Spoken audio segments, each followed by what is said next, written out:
আজ প্রথমেই যে বিষয়ের দিকে নজর রাখবো তা হলো কালীঘাটে তৃণমূলের সভা সমিতির বৈঠক। সেই বৈঠকে ডাক পেলেন অনুব্রত মণ্ডল ওরফে কেষ্টদা বীরভূমের, কিন্তু অন্যদিকে ডাক পেলেন না সুখেন্দু শেখর রায়। সে বিষয়ে কি বলবেন? দেখুন, তৃণমূল দলটাকে যারা যত হুমকি, থ্রেট এবং যারা বেশি করে এই গরু পাচার, কয়লা পাচারের সাথে যুক্ত হবে বলে অভিযুক্ত থাকবে, তারাই এখানে বেশি স্থান পাবে। যারা সততার সাথে লড়াই করবে তারা এই দলে স্থান পায় না। অন্যদিকে তো মুখ্যমন্ত্রী মমতা বন্দ্যোপাধ্যায় প্রেস কনফারেন্সে বলছেন শাসক দলের কোনো নেতা মন্ত্রী দুর্নীতির সাথে জড়িত থাকলে তাকে আইন মাফিক অ্যারেস্ট করা হোক। এতগুলো লোক তো অভিযুক্ত হয়ে আছে, তাদের বিরুদ্ধে কি করেছেন তিনি? ব্যবস্থা নিয়েছেন দলীয়ভাবে? কি ব্যবস্থা নিয়েছেন? এতগুলো লোক তো জড়িত ছিল। অনুব্রত মণ্ডল তো নিজেও জড়িত, শুধু তো উনি একা নন, অনেকেই আছেন জড়িত। পুরো দলটাই দুর্নীতিতে ভরা। পাচার কাণ্ডে অভিযুক্ত বিকাশ মিশ্র বললেন, আমি মুখ খুললে সরকার পড়ে যাবে। তৃণমূলে এরকম অনেক লোকই আছে যারা মুখ খুললে সরকার পড়ে যাবে। এদের সাথে শুধু নেগোশিয়েট করে চলতে হয়। যেটা বলেছেন তিনি, যদি তার যদি মানে সততার বোধোদয় হয়, তিনি মুখ খুলুন। তিনি মুখটা খুলছেন না কেন? উনি মুখটা খুলুন, মুখটা খুলতে ওনার কি অসুবিধা আছে? আরজিকর কাণ্ডের উত্তাল বাংলা, তারপরেও উপনির্বাচনে ছয়ে ছক্কা শাসক দল। পশ্চিমবাংলায় ভোট হয় না, পশ্চিমবাংলায় ভোট লুট হয়। বাংলায় ভোট হয় না, বাংলায় ভোট লুট হয়।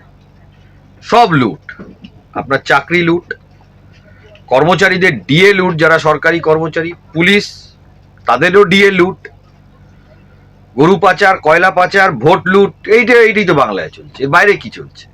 মুখ্যমন্ত্রী মমতা বন্দ্যোপাধ্যায় অভিযোগ করছেন পুলিশের কিছু নিচু স্তরের কর্মী টাকা খেয়ে বালি কয়লা চুরি করছে।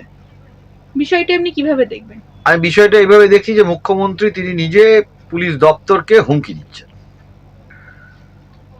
সততার সাথে যেসব পুলিশরা লড়াই করছেন তাদেরকে হুমকি দিচ্ছেন।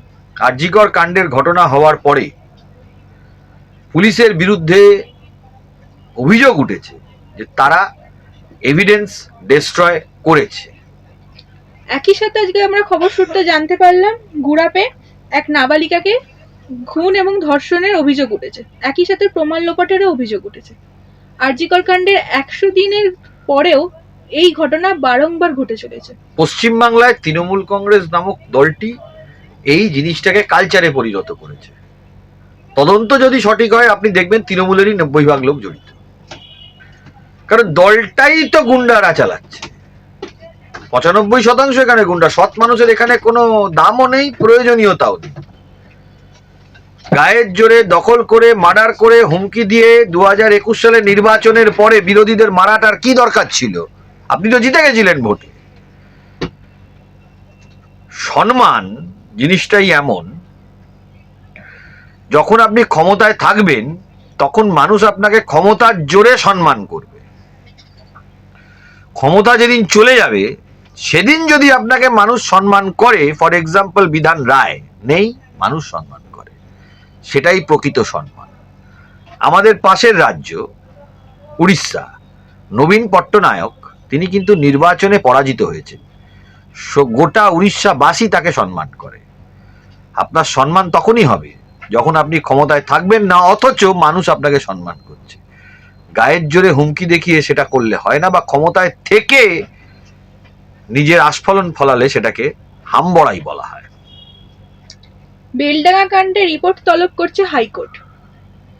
হাইকোর্ট রাজ্যকে রিপোর্ট পেশ করার অনুমোদন দিয়েছেন, সে বিষয়ে কি বলবেন? হাইকোর্ট তো চেষ্টা করছেন যাতে করে কিনা যা ঘটনা ঘটেছে মানুষ যাতে জাস্টিস পায়। রাজ্য সরকারের তরফ থেকে তো এমনিই অভিযোগ উঠেছে পুলিশের নামে, তারা এভিডেন্স ডেস্ট্রয় করে দেয়। রাজ্য সরকারের ওপর, আমার রাজ্য সরকারের প্রশাসনের ওপর যতদিন এখানে তৃণমূল কংগ্রেস সরকার রয়েছে, আমার কোনো ভরসা নেই। আমার না, মানুষেরও নেই, যারা তৃণমূল করেন তাদেরও নেই। কিন্তু তো তৃণমূল বারংবার শাসক দল হিসেবে নির্বাচিত হচ্ছে। আমি তো বলছি পশ্চিমবাংলায় ভোট হয় না। পশ্চিমবাংলায় ভোট হয়, আপনি বলুন তো, লোকসভা নির্বাচনে 7.5 লক্ষ ভোটে ডায়মন্ড হারবারের ক্যান্ডিডেট তৃণমূলে জিতছেন, এটা হয়? এত যদি দম থাকতো তো তমলুকে গিয়ে লড়তেন। ওনারা তো বিজেপির বিরাট বিরোধী বলে আমি জানি। তমলুকে গিয়ে লড়লেন না কেন? মমতা বন্দ্যোপাধ্যায় যেমন 2021-এর নির্বাচনের সময় বলেছিলেন আমি নন্দীগ্রামে গিয়ে লড়বো। গায়ের জোরটা যেখানে ফলাতে পারবেন সেখানে ওনারা জিতবেন, যেখানে গায়ের জোর ফলাতে পারবেন না সেখানে ওনারা জিততে পারবেন। তো যান, এবারে তমলুকে লড়লেন না কেন?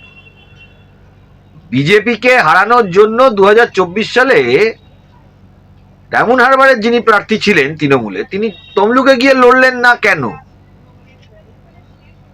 পশ্চিমবাংলার মানুষ যেদিন সংগঠিত হবে সেদিন পশ্চিমবাংলা ছেড়ে পালাতে হবে।